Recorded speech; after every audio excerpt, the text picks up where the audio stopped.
In this video, I will be going through vocabulary from lessons 11, 12, and 13. Our first word here is beged, which is a garment. Interestingly enough, whether or not it has an etymological connection or not, bagad is the same three letters. Bagad has to do with adultery or cheating. So that's interesting. And you can see they're giving you here the construct form, right? Bigde, which there's a bit of a process here, and I'm gonna walk through this process of how you get to the singular, then the masculine, and then the masculine plural construct form, because I know that that's still pretty pretty far out for you guys. Let's just keep going through for pronunciation. Say bakar, and as I'm going through these, I'll also tell you guys I think these are important. These ones aren't as much, right? Bakar, large cattle, right? Cows. Okay, that's what we're talking about. And then we have boker, and they've introduced these at the same time because they're slightly homophonic when it gets to the plural forms. So boker is morning, and bekarim, you can see mornings. Boker probably a bit more important to remember than bakar, but to distinguish between the two is important, especially as you're learning the plural forms.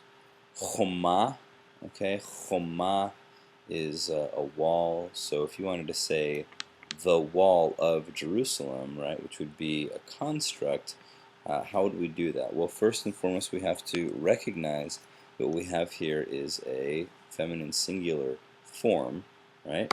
So choma, which you have here, is going to change to chomat, right? So it would be chomat, and then, Yerushalayim, and I'm not going to take the time to put in all the vowel points.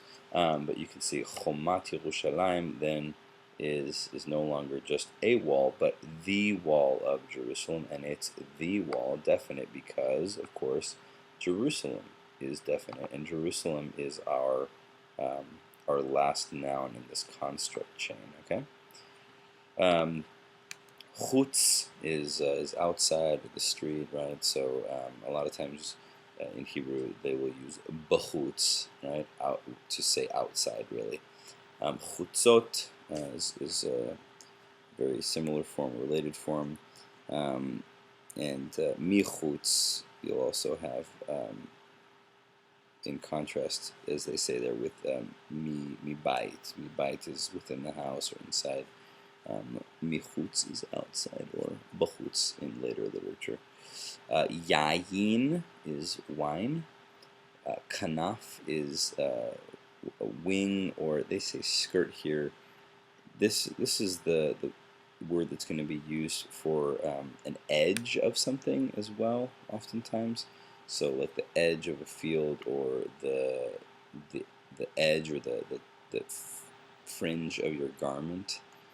So the semantic range again is a little wider, but comes from the idea of a wing, like the wings of a bird. Kruv is a cherub, or this is a certain kind of angel. These are the angels that guard the entrance to the Garden of Eden. These are also the angels which are placed above the Ark of the Covenant. Okay, Mavet is death. So we'll see this in times to come. Matar is rain. It's a kind of rain. There's several different types of rain in Hebrew vocabulary, and biblical Hebrew vocabulary.